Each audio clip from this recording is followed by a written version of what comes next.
Maria Clara tem que gravar, né? Começar a gravar. Então, Rebeca, pode começar.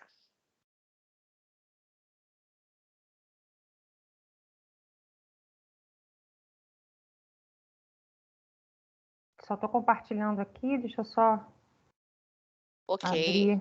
Ah, já foi. Gente, boa tarde. Deixa eu colocar aqui meu cronômetro para não me perder. O meu nome é Rebeca, eu sou professora de Educação Física do Cefet Maria da Graça. Eu estou lá desde 2014 e eu venho compartilhar com vocês um pouquinho do trabalho que eu desenvolvo com os alunos sobre educação estética, um ramo da filosofia, que a gente vai ter a oportunidade de conversar. Então, a educação física, como proposta pedagógica no cotidiano das escolas, ela se estabelece ancorada no processo de ensino de aprendizagem de diferentes conteúdos, tá? Que perpassam pelo conhecimento sobre o corpo, né? O aluno, no decorrer dos 2 anos que a gente tem a possibilidade de fazer educação física, que é como está determinado no nosso currículo em Maria da Graça, o aluno tem a possibilidade também de aprimorar, né, aprofundar esse conhecimento sobre o corpo, a partir da vivência de diferentes práticas. A gente fala sobre jogos e brincadeiras, e além apenas de praticar, né, só um pequeno parêntese, eu procuro sempre compartilhar com os meus alunos que as habilidades que a gente desenvolve, que a gente aprimora quando a gente está praticando um jogo, são habilidades que a gente usa na nossa vida, né, no nosso dia a dia, no nosso cotidiano, nas nossas relações, inclusive no nosso trabalho, né, nas nossas relações profissionais. A gente vivencia diferentes esportes, os alunos têm a possibilidade também de vivenciarem a dança, as diferentes ginásticas, e aí não só a ginástica artística, mas a ginástica, vamos pensar assim, a ginástica de academia também, e lutas, né? Eu também sou faixa preta de taekwondo, enfim. A gente tem tatame lá em Maria da Graça, a gente também faz uma vivência muito, muito bacana no que se refere às lutas. E a importância desses conteúdos da educação física, né, e eu trago aqui para vocês, a importância desses conteúdos serem tratados de forma a gente também emergir a estética relacionada aos esportes. Por quê? Porque a educação estética, ela promove a aprendizagem de outros modos da gente ver, de pensar e compreender o mundo de esporte, né? Então, o objetivo é despertar o olhar estético dos alunos a partir das diferentes práticas que eles vivenciam. E aí eu estou falando de estética, vamos contextualizar um pouquinho, né, entender o que é estética. Quando a gente fala de estética, num primeiro momento, e pensando no senso comum, a gente pensa a estética da aparência, né, do que eu estou vendo, enfim. Mas a estética é algo que foge da casca do amendoim, apenas do que a gente vê. A estética tem a ver com o que a gente sente, com os nossos sentimentos, tá? E é claro que a estética tem a ver com beleza, com belo, né? A estética é um ramo da filosofia, como eu falei para vocês, então é o estudo do belo, mas a gente pode pensar esse belo e essa estética ligada ao esporte e às atividades físicas, como em diversas outras situações da nossa vida, tá? Mas aqui eu vou sempre chamar e dar o exemplo ligado ao esporte, inclusive a arte, e a gente pode pensar a arte ligada ao esporte, pensar nas esculturas, no design de uma medalha, a gente pode pensar, por exemplo, nas arquiteturas dos estádios, dos locais, dos pavilhões onde acontecem os eventos esportivos, as práticas esportivas. E quando a gente fala de estética, a gente fala de beleza, a gente não pode deixar de falar sobre o gosto. Por que o gosto? Porque quando a gente fala de beleza, né, por exemplo, o que eu acho bonito, uma outra pessoa pode não achar bonito, né?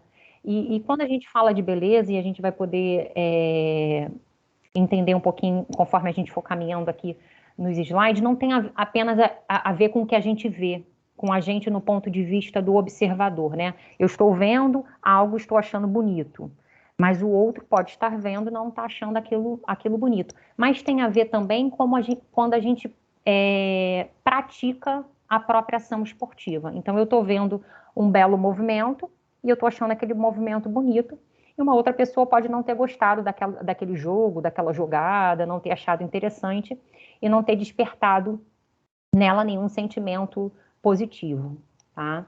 Mas enquanto atleta, né, eu posso vivenciar uma determinada prática, fazer um determinado movimento, por exemplo, um belo gol, e sentir prazer, sentir satisfação em realizar aquilo, tá? Então, o que é bonito para eu ver pode não ser bonito para o outro, e o que é prazeroso para mim pode não ser prazeroso para o outro. Inclusive, existem pessoas que têm determinadas afinidades e se sentem bem, se sentem melhor praticando um determinado tipo de esporte, por exemplo, de lutas, que tem características talvez um pouco mais de força, de agressividade, de tensão. Tem pessoas que sentem prazer praticando um esporte parecido com esse.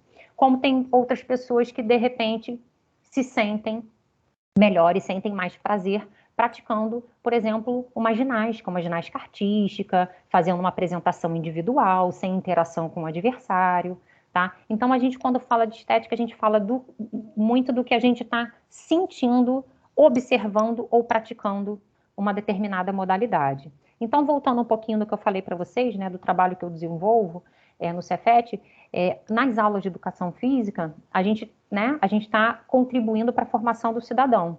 E além de praticar um esporte, eu busco desenvolver também esse olhar estético, dessas duas vertentes que eu falei para vocês, buscando apreciação, né, apreciar o desempenho estético do outro, de alguma determinada modalidade, e também despertar no aluno, né, para ele compreender um pouquinho por que ele sente ou o prazer, o desprazer, o porquê, quando ele pratica uma atividade específica, né? Então, o olhar do praticante, eu busco despertar esse olhar do praticante e do observador. Então, tendo em conta, né, o caráter fenômeno cultural global do esporte contemporâneo, a estética ela tem cada vez mais desenvolvido e reforçado a sua ligação com a prática desportiva. Então, nos últimos anos, a gente tem tido cada vez mais pesquisas sobre essa temática da estética ligada ao esporte. Então, os pesquisadores, eles falam que o esporte possui valor estético, que o conceito de estética não se restringe apenas a apreciações, mas também qualifica atitudes e experiências, e que desencadeia experiências tanto no espectador, né? Eu estou ali no estádio vendo um jogo, sair um belo gol, eu estou vibrando, eu estou torcendo, eu estou sentindo, né, algo que aquele jogo me despertou. Ou eu estou na própria ação e eu estou ali sendo o autor daquele gol, comemorando aquele movimento que eu fui capaz de fazer, que talvez eu, né, tenha sido um movimento diferente, novo, que eu há muito tempo buscava fazer e eu consegui naquele determinado momento. Então, esses dois pontos de vista. Então, eu trago aqui para vocês isso, né? Despertar também esse olhar de que é possível reconhecer no esporte determinadas qualidades, e aí chamando aqui um pouco mais o ponto de vista do observador, tá? Determinadas qualidades que permitem a gente caracterizar uma atividade como uma atividade estética, tá? Esse é o objetivo. E aí eu vou compartilhar aqui com vocês algumas características, algumas qualidades, categorias, que nós chamamos de categorias estéticas, que permitem a gente identificar essa beleza nas diferentes práticas esportivas. Vou tentar aqui ver quantas categorias eu consigo compartilhar com vocês até o final da apresentação. Eu trouxe apenas algumas. Uma delas é a expressividade, né? A gente está vendo aí nessa imagem do nado sincronizado. A expressividade, inclusive nessa imagem da ginástica artística, né? Essas duas modalidades, elas são bem interessantes para a gente poder ver essa categoria, porque algumas modalidades exigem a expressividade, né? Faz parte da apresentação, da performance, da nota que o atleta vai conseguir no final da sua apresentação, a forma como o atleta está se expressando. Então, a expressividade, né, corporal, dos sentimentos, de como o atleta está vivenciando cada um daqueles movimentos. Então, a expressividade é uma categoria, uma qualidade que traz valor, que traz beleza ao esporte. Uma outra categoria que eu trago para vocês é a criatividade, né? Da invenção, da singularidade, de criar, por exemplo, uma organização tática nova, né? Inovar. Isso é algo também que traz sempre muito valor estético ao esporte, seja ele qual for, tá bom?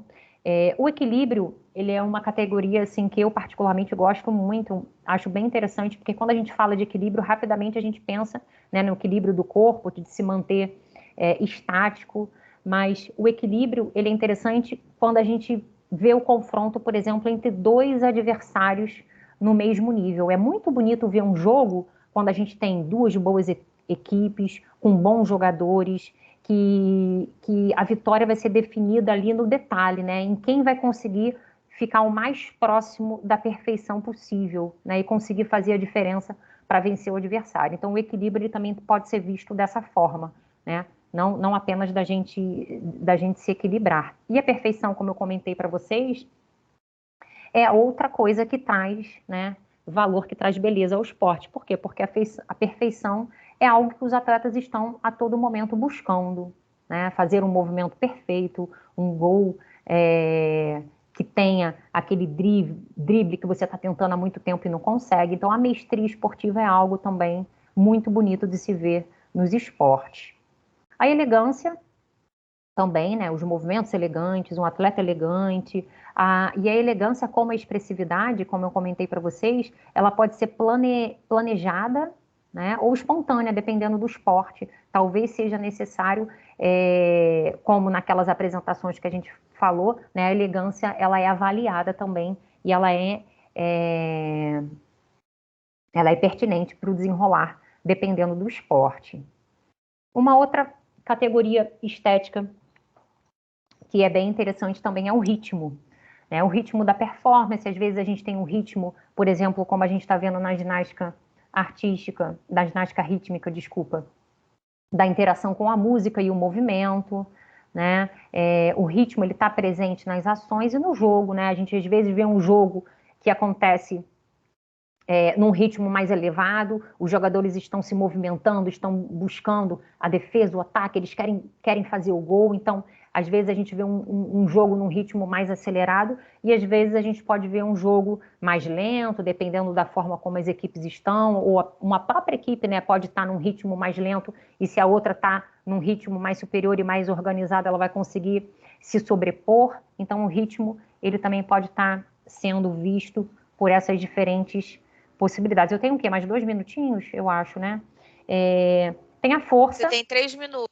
3 minutos, vou tentar finalizar. A gente tem a força também, né? Que também permite, como a gente está vendo aí nas argolas, um belo movimento esportivo, e a gente fica admirado, dependendo do esporte, de como a força ela se faz presente. E vou finalizar aqui com a harmonia, porque eu acho que não vou ter mais tempo, mas a harmonia ela também é bem interessante. A gente está vendo aí a ginástica rítmica mais uma vez, com as atletas se apresentando, e aqui eu vou dar um outro exemplo com o taekwondo. Essa é uma apresentação, é uma variação do taekwondo, que é o punse, que é como se fosse o kata, aquelas apresentações com os movimentos de ataque e defesa que não são contra um adversário real, são contra um adversário imaginado, né? Então, existe a sincronia, por exemplo, quando tem essas apresentações que vocês estão vendo, essa harmonia na apresentação. Mas uma coisa interessante também, dessa categoria em particular que me chama a atenção, é a harmonia do atleta com o material, com o equipamento que ele utiliza.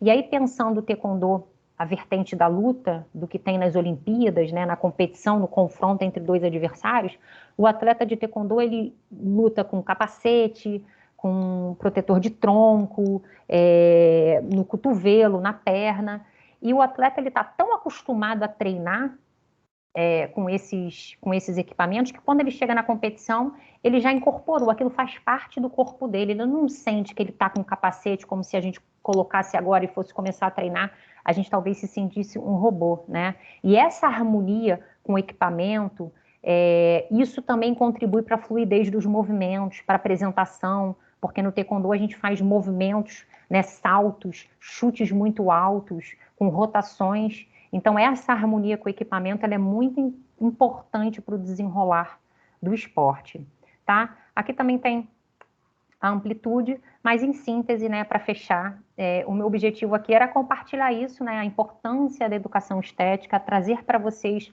um novo olhar né, sobre o esporte, e isso é algo que eu procuro trabalhar e despertar nos meus alunos no trabalho que eu desenvolvo, né, nas aulas de educação física em Maria da Graça. Então, agradeço aí a disponibilidade de vocês terem me ouvido, espero que vocês tenham gostado e tenham despertado também o interesse em conhecerem um pouquinho mais sobre a estética do esporte.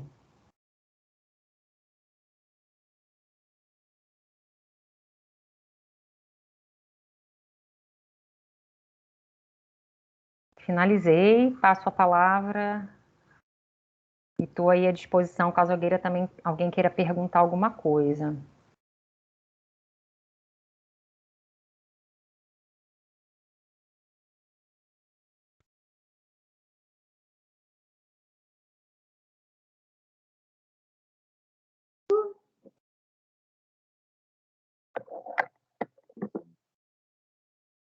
Vocês estão me ouvindo?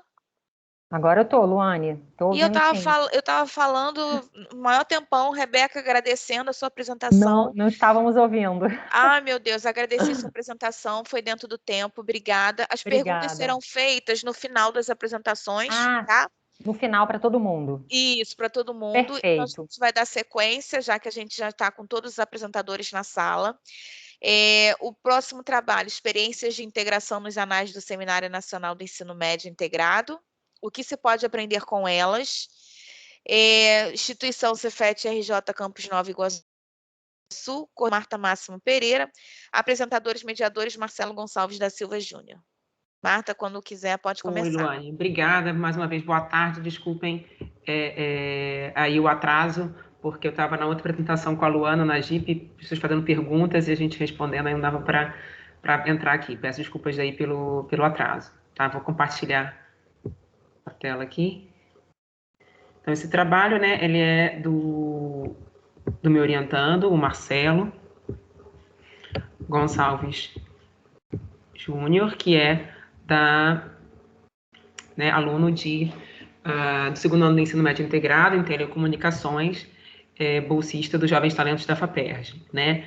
Então, o título do trabalho, experiências de integração nos anais do Seminário Nacional do Ensino Médio Integrado, como a Luane disse, que a gente chama de SNEM, né, desse evento, o que se pode aprender com elas. Primeiro, eu queria começar dizendo que esse trabalho, na verdade, ele é um recorte, né, um fruto de um trabalho mais amplo que a gente vem desenvolvendo no grupo de pesquisa que a gente tem no Cefet, que se chama PPCM, né, que é um grupo de políticas, práticas e currículo no ensino médio integrado. Até a Renata Rufino está aqui presente também, é uma integrante desse grupo, né, que a gente já tem ali desde 2018, consolidado, né, oficialmente na instituição, e vem trabalhando com uma temática de pesquisa, de investigação, o segmento, né, a modalidade de ensino no qual muitos de nós aqui atuamos, no Cefet, que é o ensino médio integrado.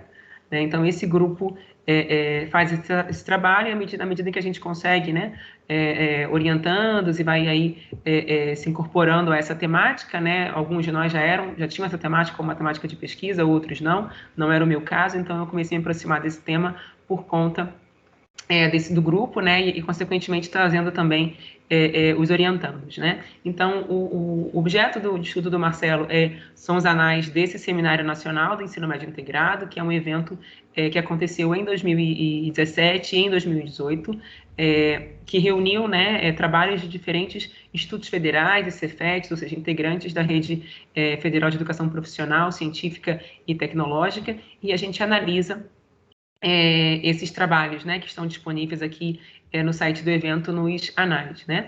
E por que o nosso interesse em analisar esses trabalhos, né? Porque a gente tem um interesse que está um interesse de pesquisa, mas é um interesse que, a meu ver, está bem relacionado com né, o interesse de professores do Cefet de uma maneira geral, que investigar formas de integração, né? Como que a gente faz a integração, essa que a gente tanto preza e que está no nome, né, dos nossos cursos de ensino médio, né, integrado ao técnico, como é que a gente faz isso? Como que essas integrações se manifestam concretamente nos institutos federais, no Cefet, nas escolas que têm o ensino médio integrado como modalidade? Né? Então, a gente foi buscar, né, devido aí à questão da pandemia, as condições de pesquisa que a gente tem, né, a gente foi buscar, então, essas formas, né, por intermédio de uma análise documental, de uma pesquisa bibliográfica com base, né, nos anais do SNEM. Né? Então, a gente vai buscar como que desses trabalhos, que formas de integração emergem desses trabalhos. Né?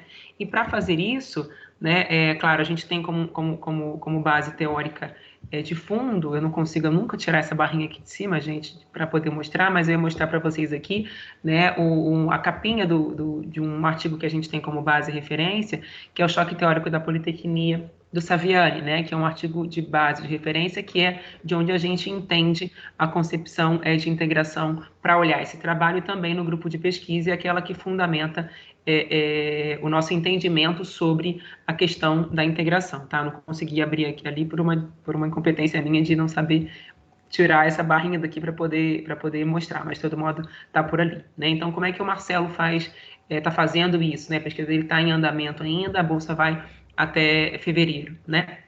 Então, ele vai até os anais do evento, que estão aqui, né? Ele na verdade, ele já efetuou a leitura de 25 dos 30 trabalhos que constituem esses anais, né? Que constituem esses anais. Ele vai buscando ali, por intermédio da palavra integração, um olhar atento para a palavra integração, como que essa integração ela é citada e ela é mencionada, né? Ele já fez isso de uma maneira sistemática, o que deu origem a uma certa tabela, né? Na verdade, aqui para vocês conhecerem como é que é o processo de elaboração do Marcelo, né? A gente coloca os trabalhos aqui listados, claro que essas categorias aqui, né, estavam em elaboração, a gente tinha algumas hipóteses, né, de categorias que poderiam estar, mas na verdade são categorias em grande parte emergentes do próprio material, né, de análise, a própria análise dos trabalhos dos anais, né? Então a gente foi encontrando e o Marcelo coloca aqui quando ele identifica, né, que aquela categoria, ou ele identificou uma certa regularidade ali, alguma característica de uma maneira de proceder à integração presente naquele trabalho, e ele coloca aqui o trecho, né, o dado que está ali, para embasar, corroborar a categoria que ele está identificando. Né? Ele coloca com o númerozinho 1 aqui, por uma questão só de organização nossa, para que a gente possa, ao final, contar. Né? Eu estou contando isso em detalhes para vocês, porque vai que a gente tem alunos aqui de ensino médio, de graduação, né, assistindo, às vezes de pós, para a gente dar um exemplo, né, de como é que a gente faz uma análise qualitativa, né, um aspecto aí de análise documental, de revisão de literatura, né? E depois aqui a gente conta os numerozinhos ali da coluna, então a gente já tem aqui mais ou menos a presença, claro que aqui já está bem arrumadinho, bem bonitinho, né? Mas isso aqui, ao longo das diferentes versões, foi se configurando dessa forma, né? Então, no momento que a gente falta ainda alguns trabalhos para serem lidos, porque são muitos, né? Mas o Marcelo é um ótimo leitor e um ótimo analista aqui dos dados, né? Ele fez isso com muita propriedade. Então, a gente chega ao que a gente tem no momento. A gente não fechou ainda a análise porque está em andamento, né? Mas a gente chegou a essas categorias que eu queria comentar com vocês, né? Então, tem um grande número de trabalhos que mencionam a integração por o que a gente chamou, né, o que a gente entendeu como sendo objetivos formativos, né? Ou seja, aparece a integração em objetivos amplos, iniciais, ali da integração, né, que em geral vão estar em documentos, vão estar em normativas internas, aquelas instituições as quais foram investigadas ou as quais foram descritas nos trabalhos do corpus de análise, né? Também há uma menção importante a uma integração por currículo, né? Então, que aquela integração vai aparecer na estrutura do currículo daqueles cursos ou daqueles cursos, daquela modalidade de ensino de determinado Instituto Federal ou de determinado Cefet, né? Isso também apareceu. A gente também vê uma coisa que no Cefet a gente também verifica bastante, né? A presença, né, da articulação entre ensino, pesquisa e extensão como sendo uma possibilidade de forma de integração também, né? A gente também vê isso aparecer, por exemplo, em 6 menções aqui, no caso, são 6 trabalhos, né?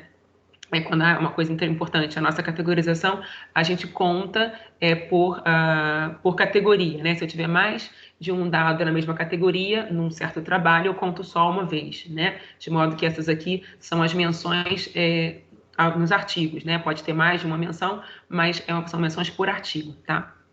Então, esse número 6 quer dizer que 6 artigos mencionaram, uma vez, 2 vezes, não importa, que a articulação entre ensino, pesquisa e extensão foi utilizada, foi entendida, foi de alguma forma relacionada à integração naquele contexto ali do trabalho, né?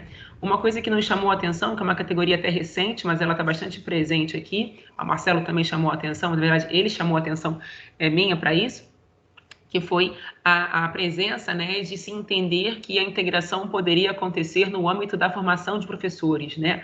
Ou seja, que essa categoria, ela se refere a quando a instituição, né, o instituto, ou aquele trabalho, aqueles autores entendem, né, que uma forma de integração possível é por intermédio da formação dos professores, de maneira que eles podem fazer ou cursos formativos, ou atividades ali de maneira, né, colaborativa, de modo a que essa formação de professores possibilita algum tipo de integração, né? Então, a gente tem outras categorias aqui, por projetos pedagógicos ou previstos pela instituição, que é essa coisa do formalismo, né? De você ter ali escrito, né? Isso também aparece. Projetos pedagógicos são frequentes, né? Projetos que propõem a integração como objetivo, né? Também é uma coisa, acho que, presente no próprio Cefet, né? Projetos que estão escritos lá, estão descritos formalmente.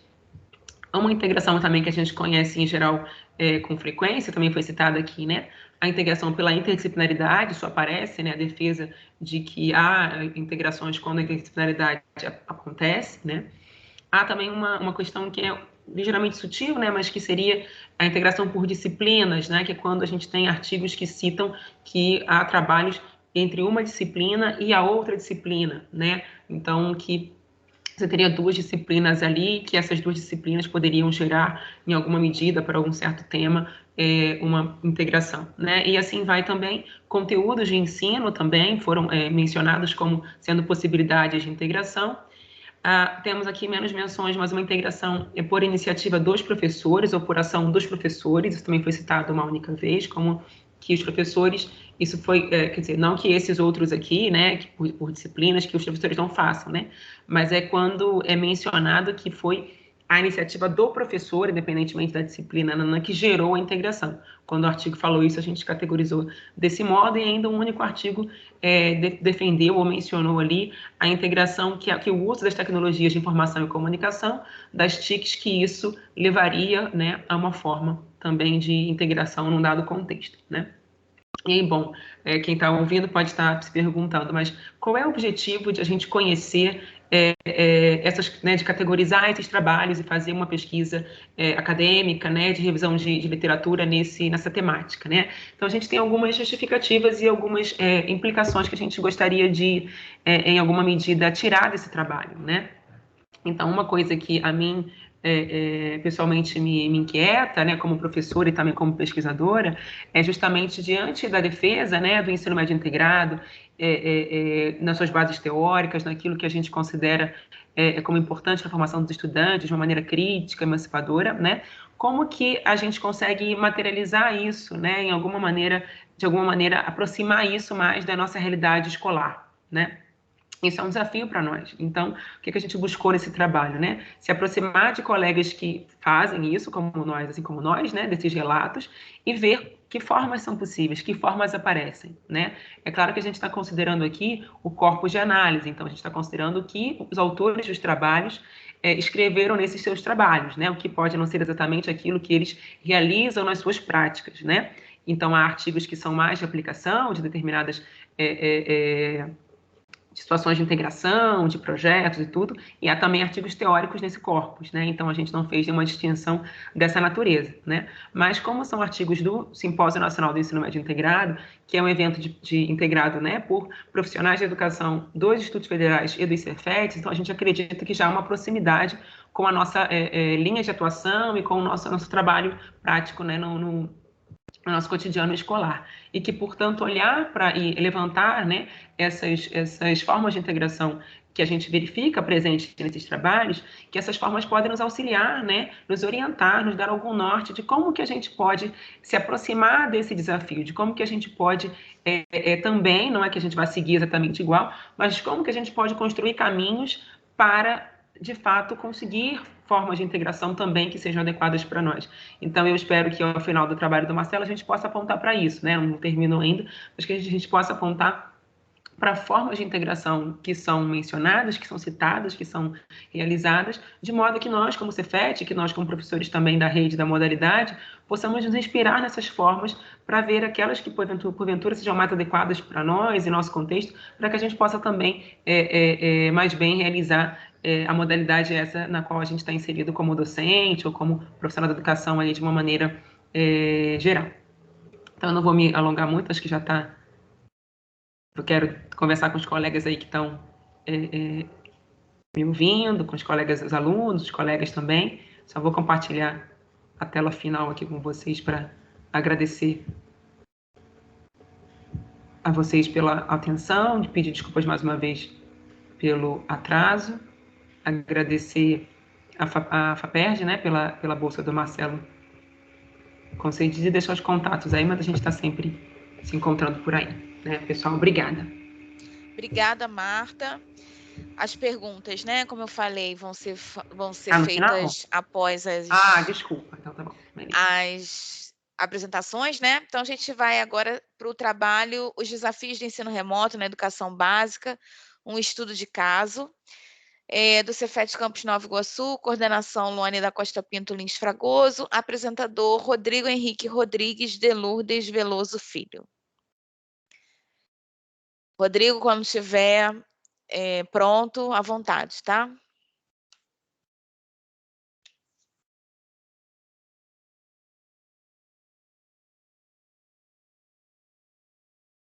Rodrigo tá aí, né?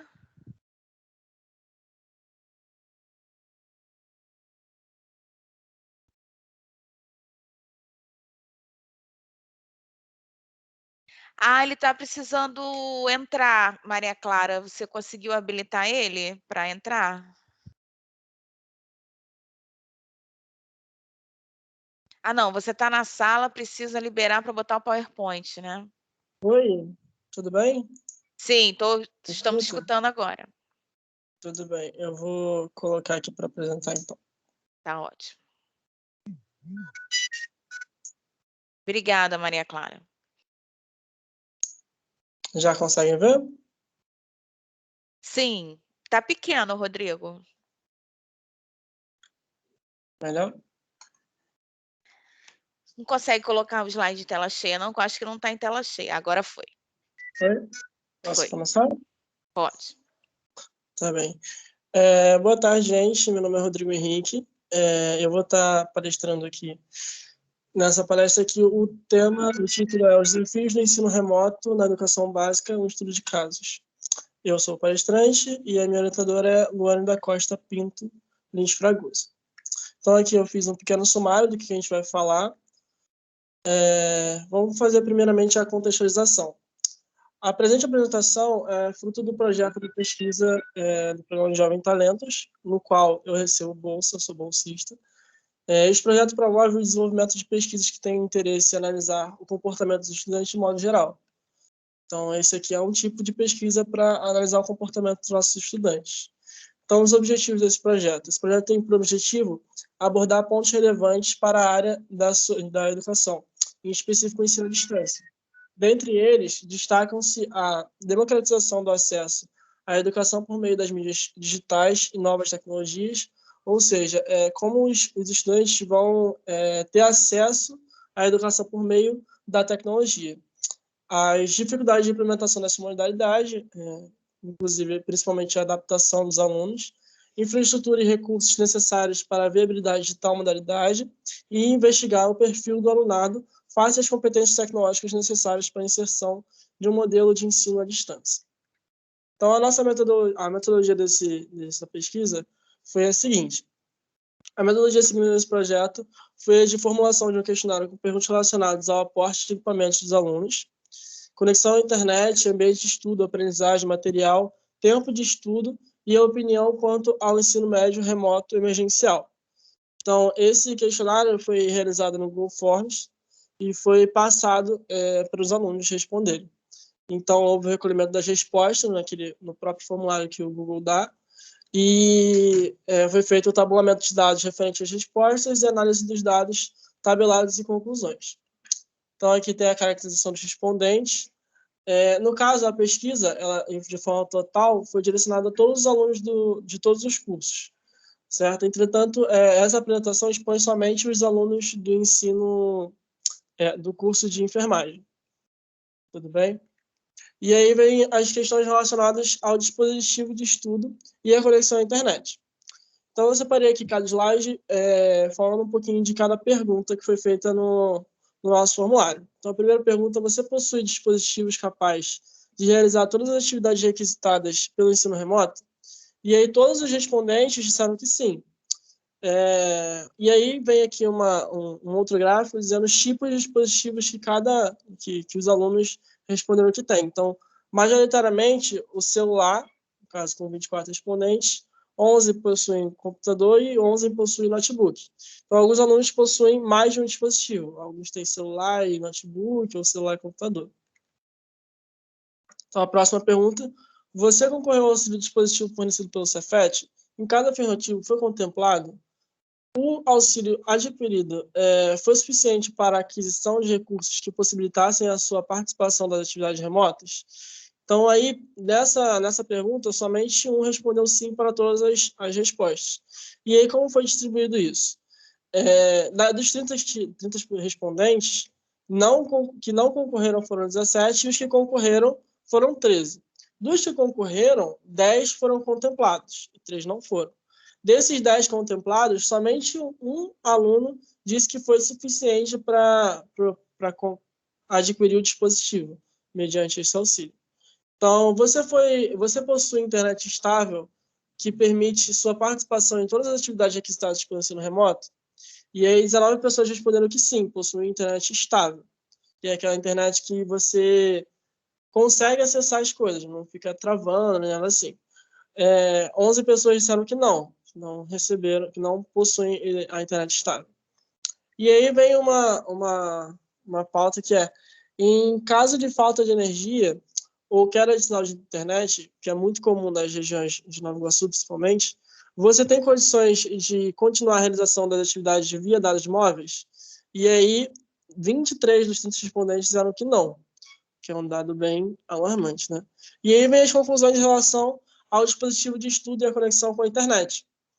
Apesar de todos os respondentes apontarem que possuem dispositivo, somente um deles adquiriu esse dispositivo com o auxílio dispositivo, o que comprova a ineficiência do auxílio.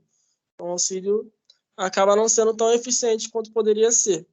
Então, além disso, mesmo que a maioria dos respondentes tenham acesso à internet estável, 23 deles não têm condições de continuar a realizar atividades em caso de falta de energia. Ou seja, o que isso evidencia a necessidade de um auxílio internet. Auxílio esse que atualmente é recebido por alguns alunos. E isso foi um grande passo para a melhora na aprendizagem do ensino remoto. Então, questões relacionadas ao ambiente de estudo. Aqui existe pelo menos um local na sua residência que você consegue estudar sem que existam interrupções? E aí, mais da metade, 16, falou que não existe nenhum lugar que você possa, que essa pessoa possa estudar na residência dela. Então, o estudo em ambiente doméstico tem atrapalhado seu desempenho? 27 dos 30 que responderam que sim, tem atrapalhado. Então, as conclusões em relação ao ambiente de estudo fica explícita a dificuldade que os respondentes passaram em se adaptar ao ensino remoto emergencial. Quando mais da metade afirmaram não possuir local em sua residência para estudar. Então, fica bem complicado você conseguir desenvolver raciocínios e estudar se você não tem nenhum lugar que você não é interrompido. Essa dificuldade também se confirma quando 90% dos alunos sustentam que o estudo em ambiente doméstico tem atrapalhado seu desempenho. Então, grande parte dos alunos disse que grande não, 90%, então quase todo mundo disse que realmente atrapalhou o seu desempenho. Então, aqui questões relacionadas à aprendizagem, material e tempo de estudo. Como tem sido a aprendizagem no ensino remoto? Então, existiam 3 possibilidades, boa, razoável, ruim, e 26 das 30 respondentes disseram que foi ruim a aprendizagem no ensino remoto. No caso, o ensino remoto é emergencial, né? A quantidade de material apresentado pelos professores aumentou, então 26 dos 30 responderam que sim, aumentou a quantidade. Seu tempo de estudo aumentou, 17 responderam que sim, a maioria respondeu que sim. Então, conclusões em relação à aprendizagem, material e tempo de estudo. Segundo 26 respondentes, a aprendizagem no ensino remoto foi ruim.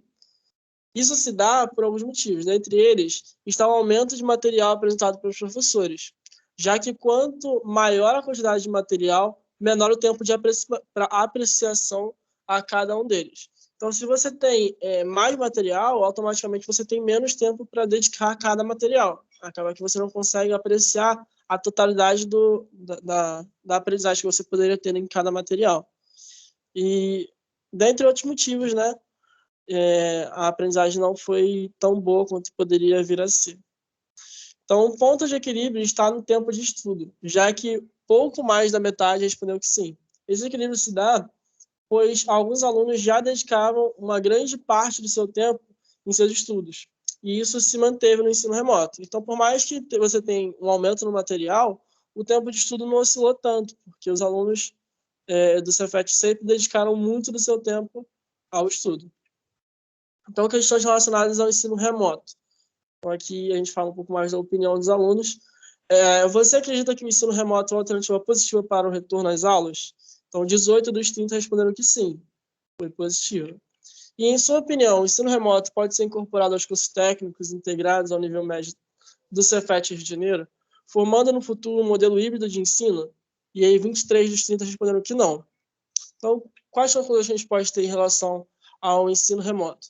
Segundo 60% dos respondentes, o EAD emergencial foi uma alternativa positiva. Isso dá pela necessidade de continuação dos estudos, e visando que, dentre todas as possibilidades, esta era a mais viável, correto? Então, mediante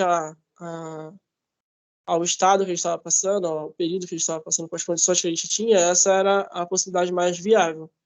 Então, entretanto, é majoritária a falta de interesse dos respondentes pelo ensino híbrido, devido à ruim experiência com o ensino à distância. Então, acaba que não analisam tanto quais seriam as possibilidades do ensino híbrido, mas sim a experiência ruim que tiveram com esse ensino à distância. Infelizmente, emergencial não houve tantas possibilidades que poderiam vir a ser alcançadas. Então, as conclusões finais. Portanto, mediante a apreciação dos dados e análise, é evidente que o ensino remoto possui algumas problemáticas a serem trabalhadas. Dentre elas, destacam-se as dificuldades da participação nas atividades. Isso se dá principalmente pela internet, né, pela condição de conexão com a internet que a gente tem na nossa região, e com a falta de recursos também para caso tenha alguma dificuldade, como, por exemplo, o uso de dados móveis, nem todo mundo consegue, né? Então, dificuldades de adaptação, no caso, se transferir de um ambiente escolar para sua casa, num ambiente doméstico, então, que não era tão normal, então, existe uma dificuldade de adaptação muito grande quanto a isso. E a dificuldade de aprendizagem, tanto pelo aumento de materiais, quanto outras problemáticas. Então, é isso, gente. Muito obrigado pela atenção. Eu gostaria de agradecer a Luana, a minha orientadora, que foi perfeita em todo esse processo. E essa pesquisa ela é bem ampla e pode ser levada para muito além do que a gente conseguiu apresentar até agora. Então, é isso. Obrigada, Rodrigo. Digo mesmo, prazer trabalhar com você. Depois, né, a gente tem no final das apresentações as perguntas. Agora a gente tem a última apresentação dessa sessão, uma experiência de método contrafactual na análise de dados da relação Porto-Cidade no município de Itaguaí, do Cefet RJ Campus Itaguaí. Coordenação Renata Rufino da Silva. Apresentadores mediadores: Renata Rufino da Silva, Renato Domingues Fialho Martins, Priscila Coutinho Santos Ferreira e Ronisson Cunha de Almeida. Podem começar. Boa tarde, pessoal. Meu nome é Renata Rufino, para quem não me conhece. Eu sou professora de História no curso do Ensino Médio Integrado, né, do Campus Itaguaí do Cefet. É um prazer estar nessa mesa, né, com trabalhos que refletem sobre o ensino médio integrado, práticas, né, pesquisas sobre a experiência do ensino remoto. Estou vendo vários alunos aqui presentes. É um prazer falar com vocês. Eu só queria começar esclarecendo que esse projeto é fruto de um trabalho coletivo, tá? Eu aqui e o Ronisson, que é aluno do 2º ano do Técnico em Mecânica Integrado, né? Nós dois vamos apresentar, mas também contou com a participação dos professores Renato, de Geografia, que eu já vou falar um pouco melhor, porque ele é coordenador da pesquisa mais ampla, que é ramificação, né? Esse projeto é ramificação dessa pesquisa mais ampla, e também com a Priscila, que também está presente, aluna do 2º ano, lá do Cefet Itaguaí, tá? Os dois são alunos do técnico em mecânica integrado ao ensino médio. Então, eu vou começar aqui, vou até ficar atenta ao tempo, porque eu costumo extrapolar esses tempos. Eu prometo aqui que eu vou me controlar. Só apresentando o título do nosso trabalho, né?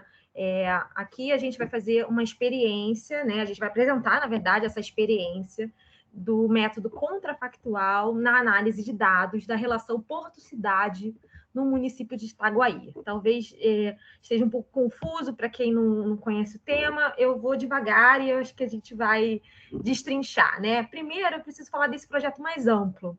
O professor Renato, que é professor de Geografia, ele coordena uma pesquisa que tem como objetivo entender o impacto do Porto de Itaguaí para o desenvolvimento socioeconômico do município. Né? Então, na verdade, ele coordena essa pesquisa, inclusive tem até apoio da FAPERJ, né? A Priscila é bolsista da FAPERJ, o Ronisson é um bolsista, não, desculpa, ele não é bolsista, né? Ele pesquisa de forma voluntária, e eu entrei agora aos 40 do 2º tempo com essa proposta, tá? Então, esse projeto, ele realmente reflete sobre esse impacto, né, não só, quer dizer, foca o porto, mas também envolve o complexo porto industrial que existe na cidade de Itaguaí, e a metodologia que eles utilizam, né, têm utilizado até então, é uma comparação, né, uma análise comparativa com outras realidades de municípios, né, de cidades da região metropolitana do Rio de Janeiro. Porque aqui eu vou passar só um slide porque assim, aqui tem muitos alunos de Itaguaí, mas de algumas pessoas talvez não tenham noção aonde fica Itaguaí.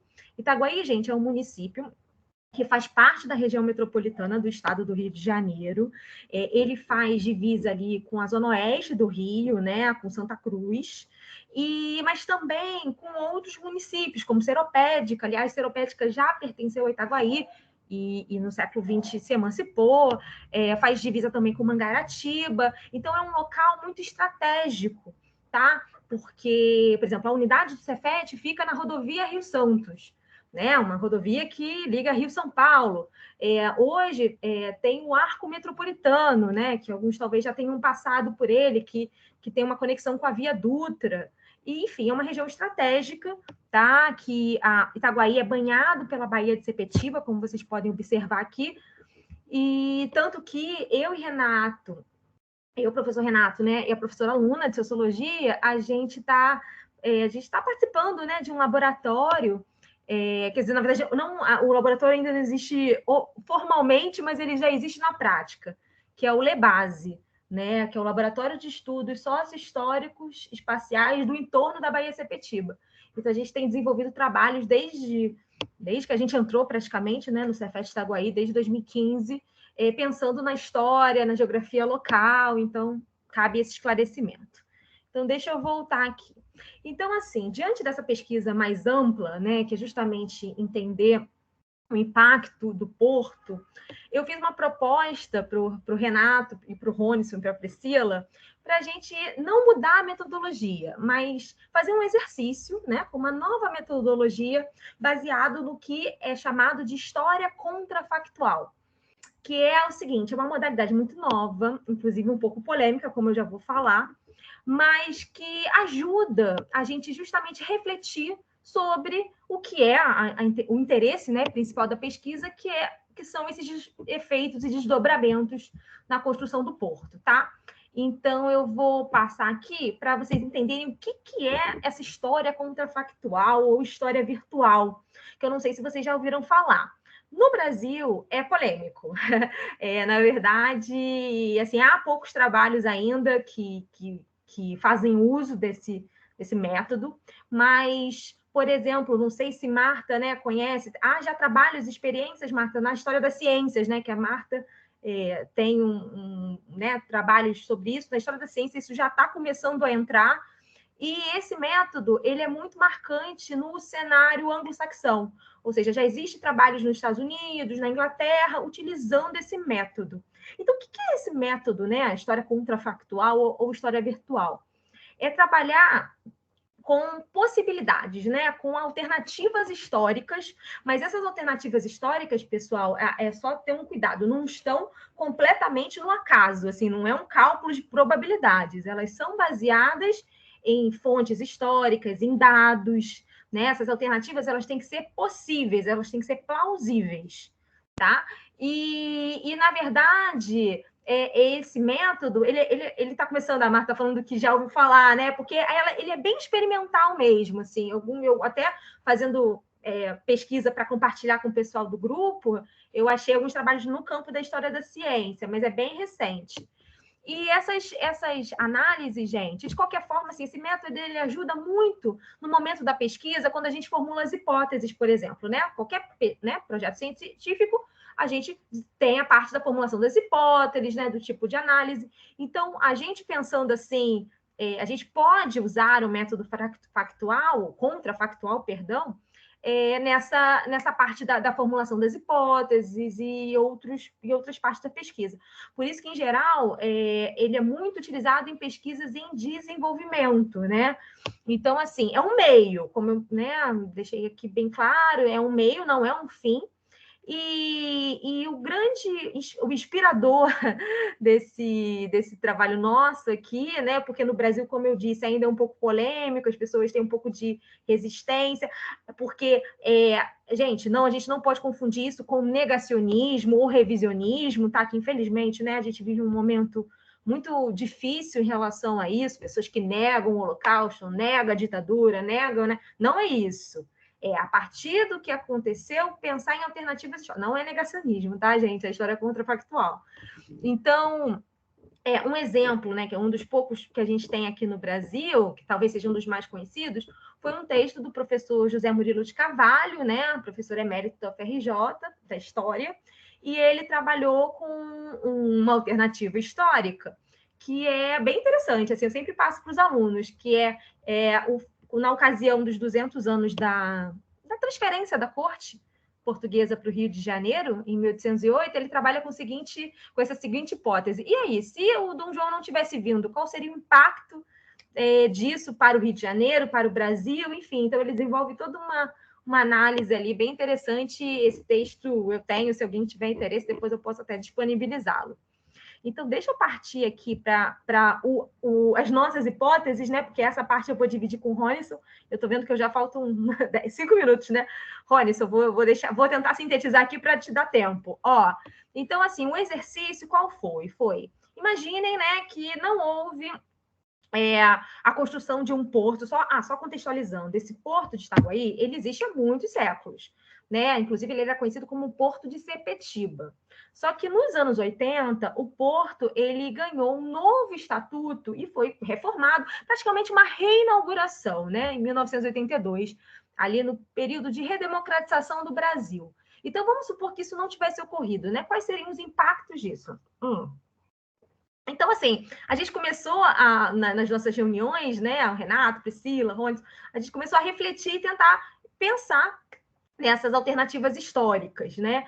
Então, por exemplo, os efeitos, sem dúvida, muito fortes seriam no campo da economia, né? Afinal, com a ausência desse complexo portuário, né, industrial, provavelmente Itaguaí teria investido em outros setores, como a indústria, não mais a indústria, mas setor primário, por exemplo, agricultura, pesca. Aliás, o Ronison vai falar daqui a pouco como a pesca foi impactada pelo porto.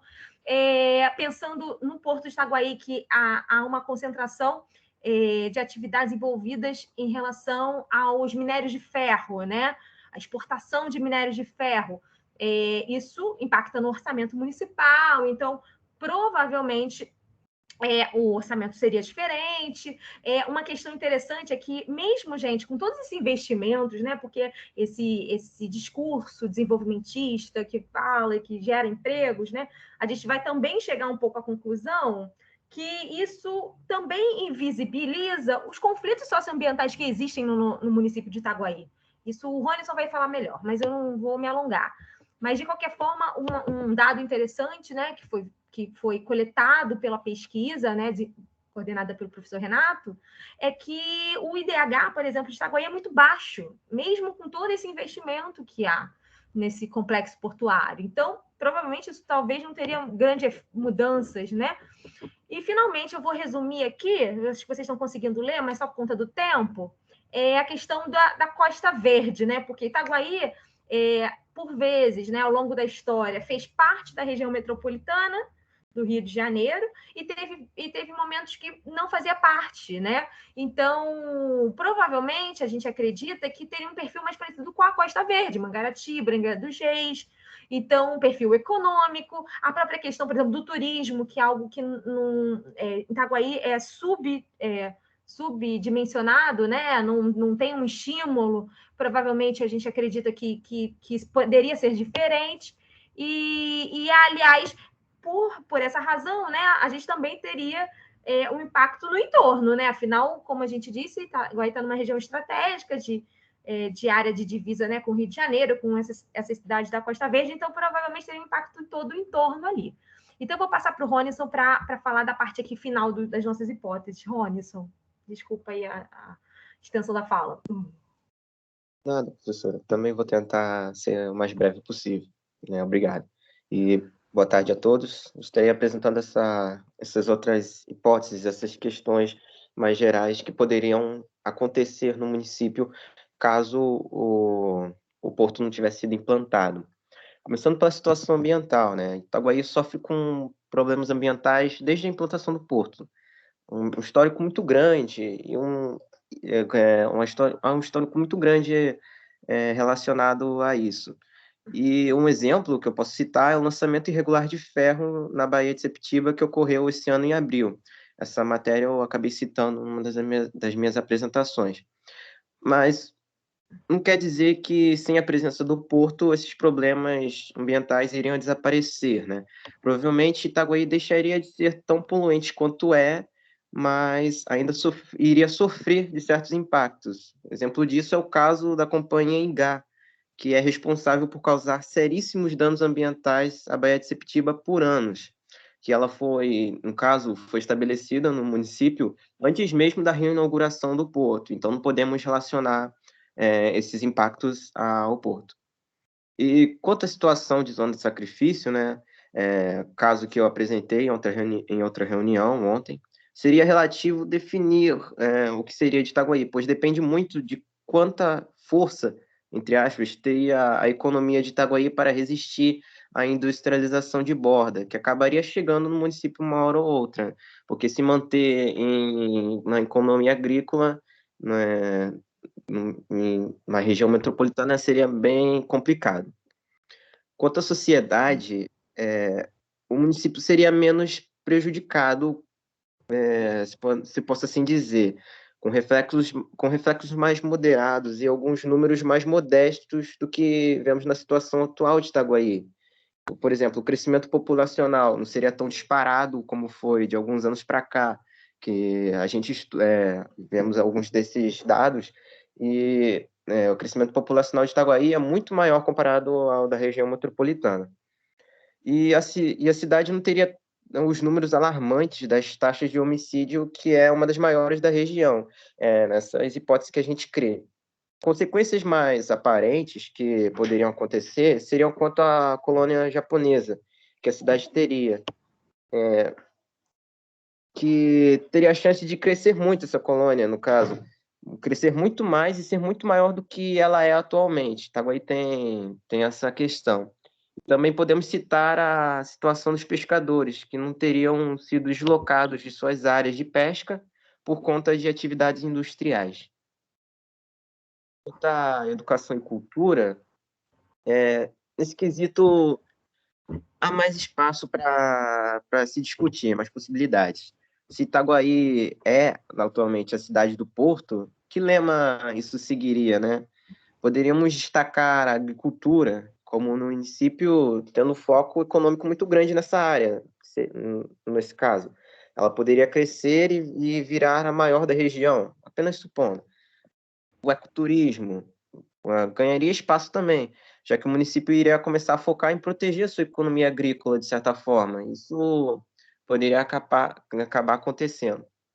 Ou ainda a própria colônia japonesa que já havia citado, com o passar dos anos, ela poderia se tornar a maior do estado, ou provavelmente influenciaria muito na política, e economia e cultura do município. E quanto à nossa querida instituição do Cefet, né? Como é que ia acabar? O campus de Itaguaí, no caso, foi um projeto do município com a parceria da Vale. Existiria, porém, com uma grade curricular diferente, com cursos mais parecidos com o que vemos na CETU, por exemplo. E Itaguaí também tem uma unidade da Senai, que oferece outra variedade de cursos. No entanto, essa, por ter relação direta com a presença do porto, não existiria nesse contexto. E tentei ser o mais breve possível, né? Mas volto a passar a palavra para a professora. Essas são só algumas das possibilidades, das hipóteses que nós criamos para essa. Obrigada, Ronison. Então, só para fechar aqui nossa apresentação, e eu, na parte das perguntas, eu esclareço para você da colônia, tá, Marta? Então, qual foi... A gente não tem conclusões, né, gente? São considerações finais, como eu apresentei aqui. Isso foi um exercício, né, metodológico, contrafactual. Sem dúvida, o que a gente tirou disso é que nos ajudou, né, a interpretar melhor o que de fato ocorreu, né, melhor esses dados, por conta justamente dessa relação, né, do que aconteceu, do que está acontecendo e do que pode vir a acontecer, nessa relação passado, presente e futuro, que é super importante nos estudos no campo das ciências da sociedade, né? Então, isso foi um ganho. E a outra questão importante também, né, que a gente conseguiu foi refletir sobre a avaliação desses impactos, né? Porque a questão é que, nesse momento, o professor Renato, né, eles, e junto com o Ronison, com a Priscila, eles já até, inclusive, já desenvolveram um artigo enumerando, né, enumerando não, na verdade, avaliando, né, várias questões a partir desse impacto. Por exemplo, a questão do crescimento econômico, questão do desenvolvimento urbano, enfim. Então, eles... Né, aí a questão da violência, as questões ambientais. E aí eu acredito que fazendo esse exercício também, né, a gente tem uma melhor noção desses impactos positivos e negativos diante do porto, né, da instalação do porto. Então, eu só tenho a agradecer mais uma vez. Aqui são as nossas referências, algumas das referências bibliográficas, e estou abertas a questões por conta da correria, né? Acaba que a gente não consegue esclarecer muito bem, tá? Obrigada, Luane, e desculpa passar um pouquinho aí do tempo. Nada, obrigada, Renata, obrigada, Ronison. Ai, meu Deus, estou confundindo aí o nome do Ronison. Agora a gente vai passar para a parte das perguntas, e eu vou fazer as perguntas na ordem, tá? Que apareceram aqui no bate-papo. A primeira pergunta foi do Bruce Notário para a professora Marta. Qual poderia ser a causa, na tua interpretação, do baixo interesse em TIC como forma de integração? Obrigada, Luane. Obrigada, Bruce. Então, na verdade, o fato de ter aparecido as tecnologias, né, da informação e comunicação, isso foi como uma forma de integração. Eu me lembro que isso é uma coisa que chamou a mim e ao Marcelo bastante atenção, né, porque isso foi já num artigo que era um pouquinho mais, não era o primeiro, não era o segundo, não era o terceiro, a gente foi fazendo, né, um por um, e nos chamou a atenção essa possibilidade, né? Até se eu acho que a Rufina está compartilhando, acho que eu não sei se eu consigo compartilhar aqui o meu e se vai tirar o dela, que eu estou vendo a tela da Rufina ainda, que eu posso mostrar, dar uma olhadinha lá para saber qual. Obrigada. Tirei, Marta, desculpa. Valeu, imagina. Porque eu acho que eu consigo mostrar, eu acho que nessa daqui, se eu não me engano, porque, né, até usando esse método que a gente usou de organização, deixa eu ver aqui. Quando eu vou lá para cima, deixa eu ver aqui, tá? Esse aqui, né? Foi esse aqui que ele perguntou. Então, eu consigo ver aqui qual foi o dado que gerou, né, essa categorização e qual foi o artigo. Nessa organização a gente consegue ver isso, né? Cadê? Aqui, passei. Né? Então, o dado era... estava escrito, por exemplo, para aprimorar a integração entre o que é estudado, a forma como o conhecimento é transmitido e o papel do professor em todo o processo, o uso de TICs tem um papel de extensão da sala de aula, pois amplia os recursos didáticos, compensando parcialmente a crescente redução da carga horária das disciplinas. Né? Então, esse aqui seria, aí só para a gente, aqui seria o trabalho 18, eu teria que ir lá para procurar o trabalho 18 e esse trecho foi o que a gente encontrou. Na verdade, Bruce e todo mundo, né? Isso nos chamou a atenção, né? Mas eu entendi desse dado que esse autor está defendendo que as tecnologias de comunicação e informação podem ser um elemento que integra, né, de alguma forma ali, o conhecimento, os alunos e os professores, numa ideia de que você poderia utilizar aquilo na sala de aula ou mesmo fora da sala de aula, né? Só para lembrar que esse trabalho é um trabalho de 2018, então ele não é do contexto remoto, né? Isso não existia nesse cenário, né? Então, na verdade, nos chamou a atenção porque nenhum outro trabalho havia, então tem só uma menção, na verdade, não nos chamou a atenção o fato de ser pouco, nos chamou a atenção o fato de haver um trabalho, né? Porque era uma coisa que a gente, em princípio, não pensava, né? Então, mas eu concordo com quem está defendendo o trabalho, e sobretudo no contexto atual, né? Que em alguma medida as tecnologias podem ser utilizadas, né? Para fazer essa integração, né? Porque, eventualmente, a gente pode ter, e aí é uma coisa que eu também aproveito para falar aqui, é que aquelas formas de integração ali que a gente categorizou, elas não são estanques, né? Ou não são...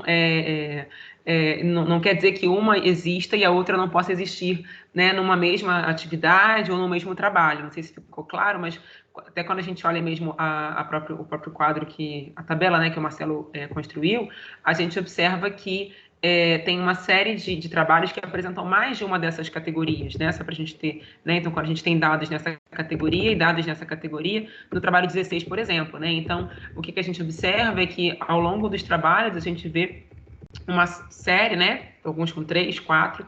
Então, nos trabalhos, a gente vê múltiplas daquelas formas. A gente tem trabalhos com uma única, mas, em geral, o mais comum é ter mais de uma categoria presente, né? Eu não saberia dizer, o que eu poderia dizer é que, eventualmente, as TICs poderiam estar ali por dentro de outras formas de integração, e como os autores não explicitaram isso no trabalho, a gente acaba não conseguindo captar como dado de pesquisa, né? Mas, eventualmente, pode ter sido isso.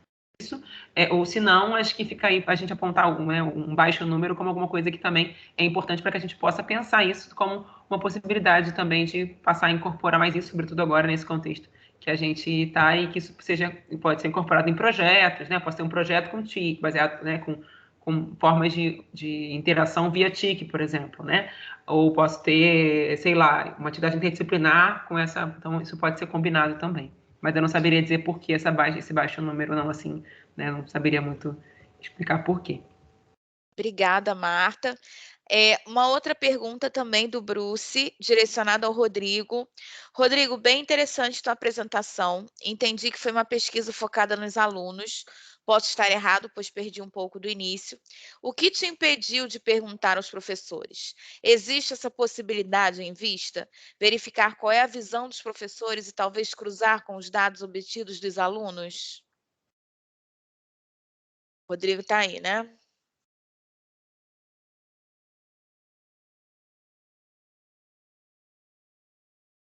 Tá aí, Rodrigo?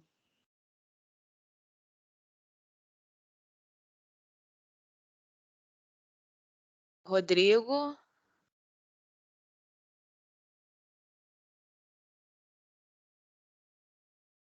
Bom, se o Rodrigo não tiver com dificuldade, que eu acho que ele está na sala, não sei se ele está escutando.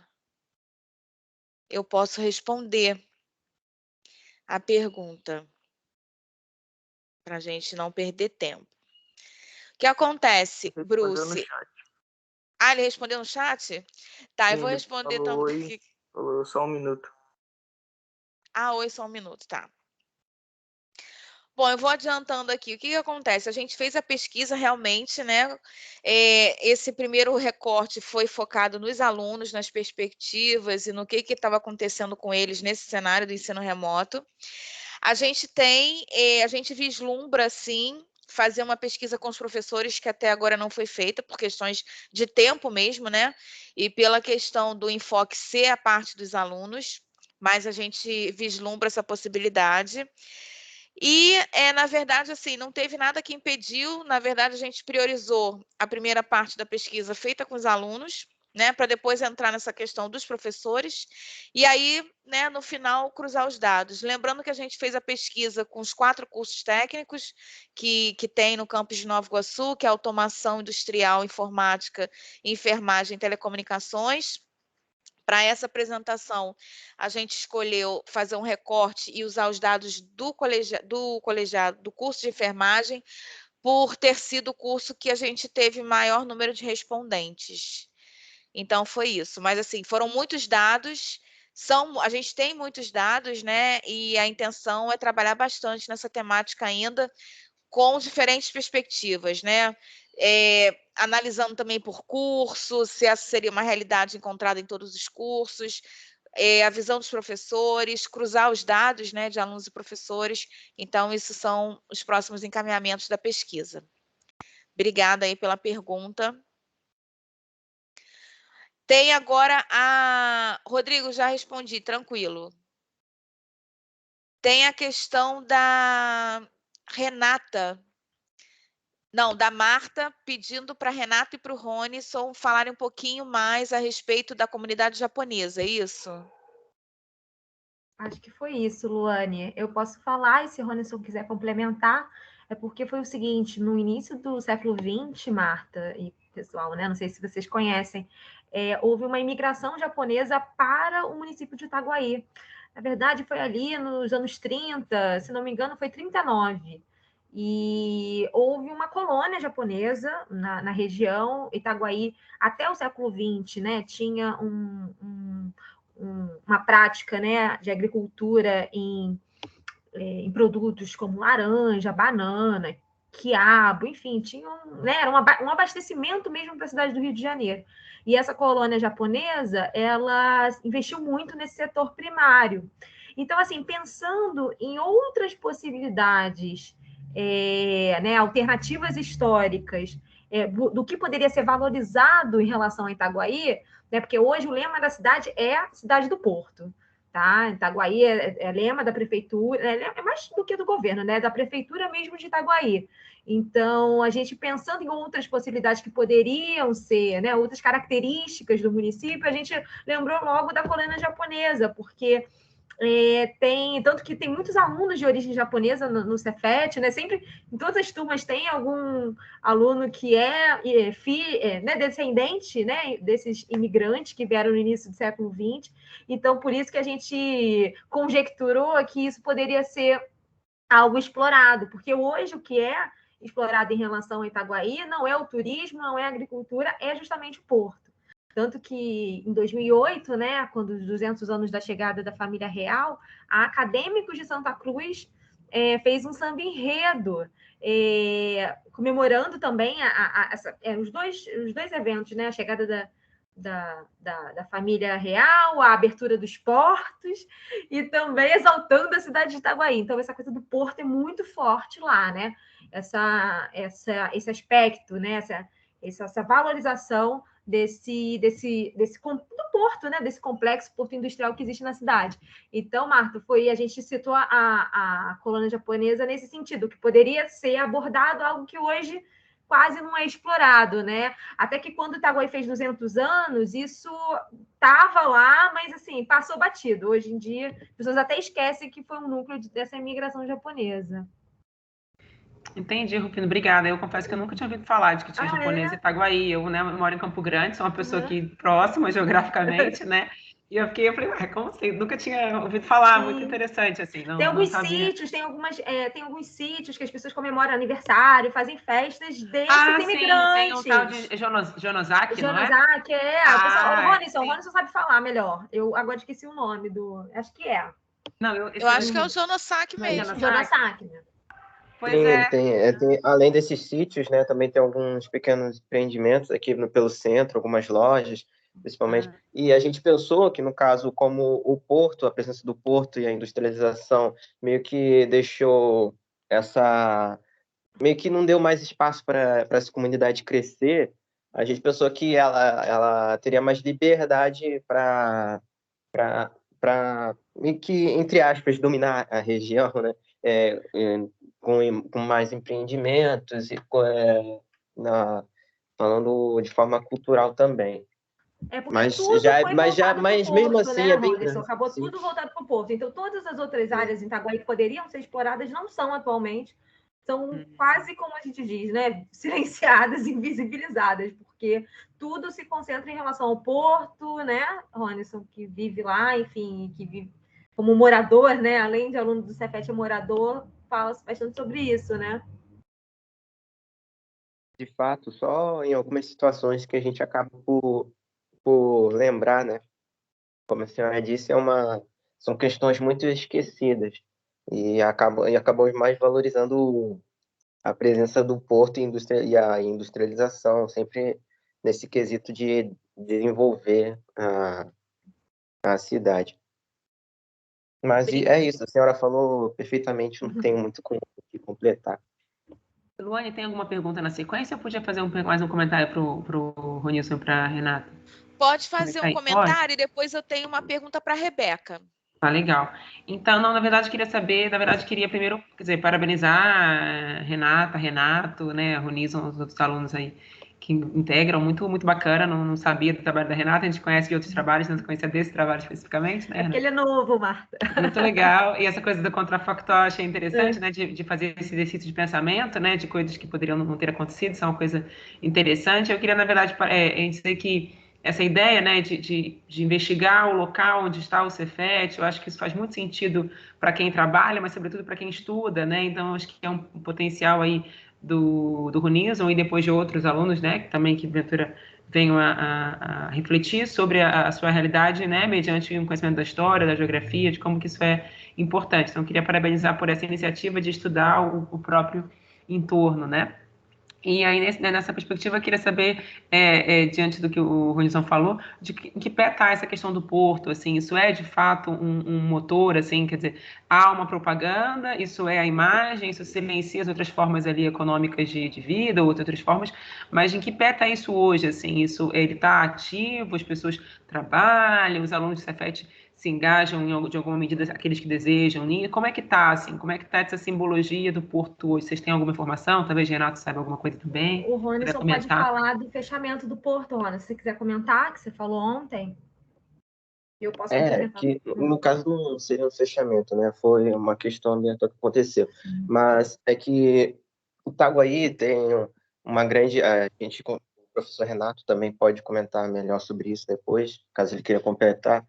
Mas é que o Itaguaí tem uma grande política em torno dessas pseudo-possibilidades, sabe? Desde a reinauguração do porto, a indústria... Eu acabei falando um pouco disso também na minha apresentação ontem, sobre uma política de desenvolvimento, no caso. E que isso, na verdade, não vê reflexos positivos verdadeiramente no âmbito social de Itaguaí, no caso. Porque nós vemos, para falar a verdade, mais problemas sociais e ambientais causados pela implantação dessas empresas. Não que elas não trazem, de fato, o avanço econômico para a região, porque, como a gente pesquisou, como podemos ver, também há um crescimento. Itaguaí cresce muito mais, assim, comparado à região metropolitana nesse quesito. No entanto, numa situação social, numa situação ambiental falando, nós não conseguimos sentir toda essa importância, toda essa política que eles ficam desenvolvendo, que eles ficam nos propagando. Porque eu olho ao meu redor, Itaguaí, até mesmo em situação perto do centro, chega a ser triste, decadente. E em outras situações, eu só posso citar quanto à questão de empregos. Eu vejo ônibus de pessoas, os ônibus indo e voltando, né? As pessoas de fora dos municípios vizinhos vindo para trabalhar nas indústrias, nas empresas que deveriam dar trabalho no que elas, no caso, que as empresas que se instalaram aqui falavam, nós viemos ajudar e dar empregos para a região. E a região, no caso, os municípios vizinhos.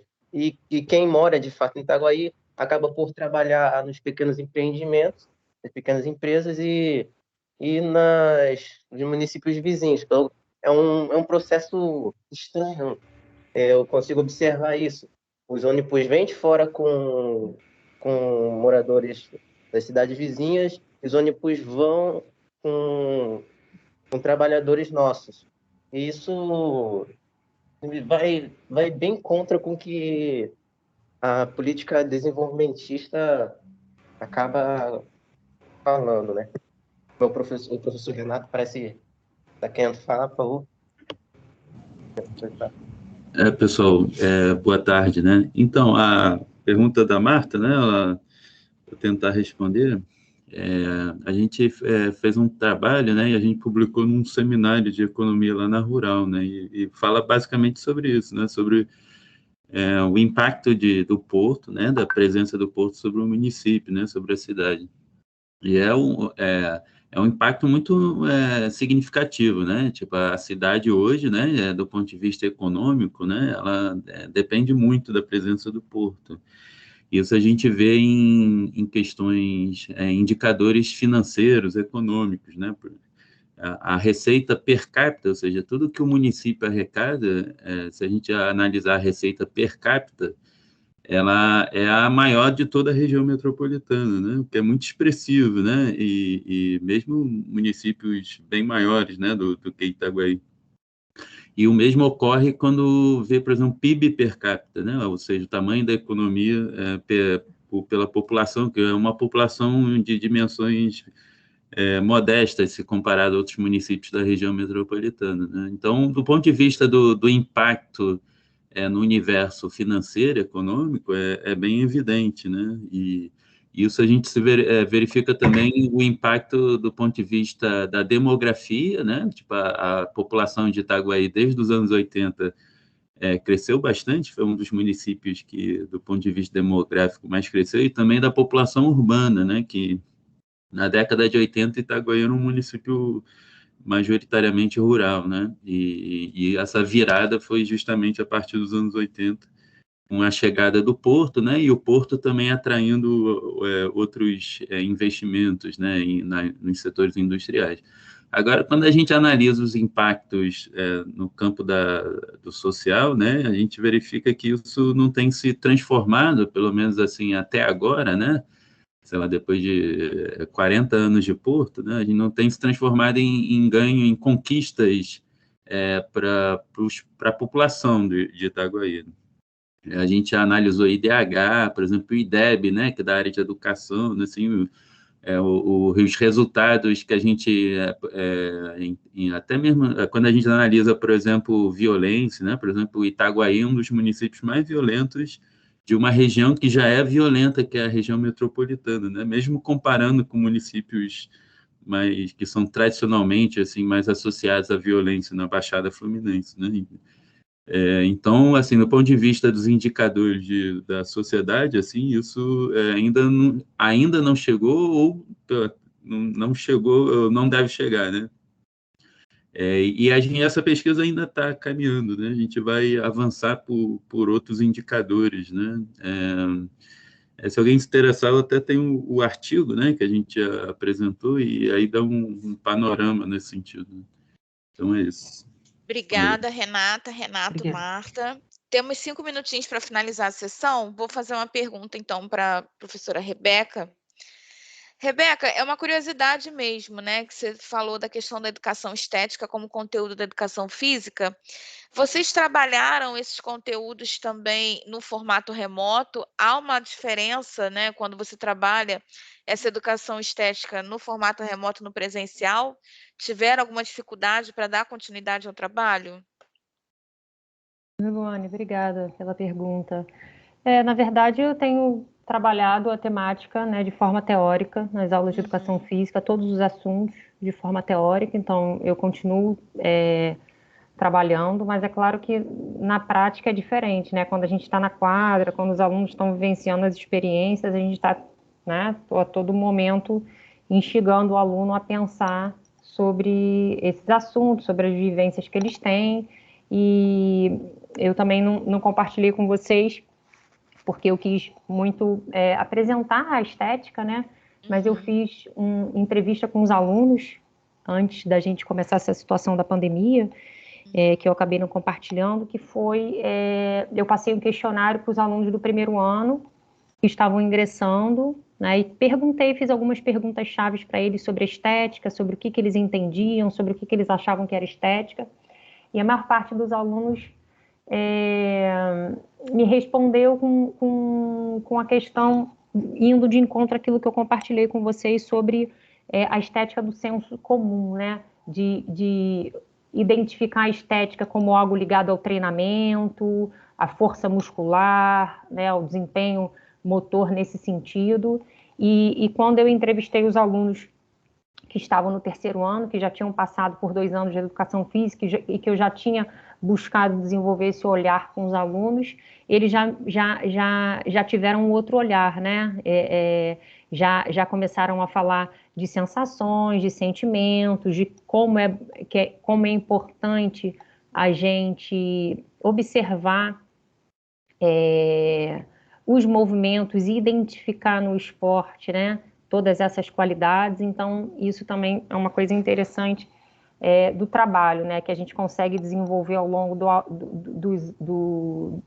dos 2 anos, né, que eles têm aulas de educação física, como é bacana a gente ver o amadurecimento do aluno também para o olhar diferenciado para o esporte. Mas era só para complementar aí a minha apresentação e compartilhar com vocês essa informação também do questionário que foi passado para os alunos. Tá, eu vou ser bem sincera, Rebeca, eu acho que eu estava nesse grupo também dos alunos, se me perguntasse o que era estética, Pois e eu acho é. que você fala isso também, né, é ligado ao belo, né, ao bonito, e desconstruir isso, né, que a gente já traz tão enraizado, e ter um olhar para outras questões que também lidam com a estética é desafiador, realmente. Porque é uma forma da gente olhar para o esporte, mas a gente pode olhar para várias situações do nosso dia, e se a gente for pensar até a arte, e aí muito rapidamente para dar um exemplo, se a gente está, por exemplo, no museu, vendo uma pintura, quando eu olho para aquela pintura, de que forma aquela pintura me toca, né? De que forma ela mexe comigo. E aí é o ponto de vista do observador que está contemplando aquele quadro. E aí a gente tem o ponto de vista do pintor. O que será que o pintor sentiu, né, quando ele estava tentando se expressar naquela obra?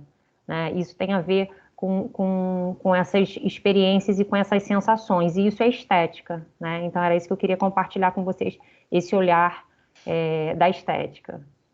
Obrigada, Rebeca.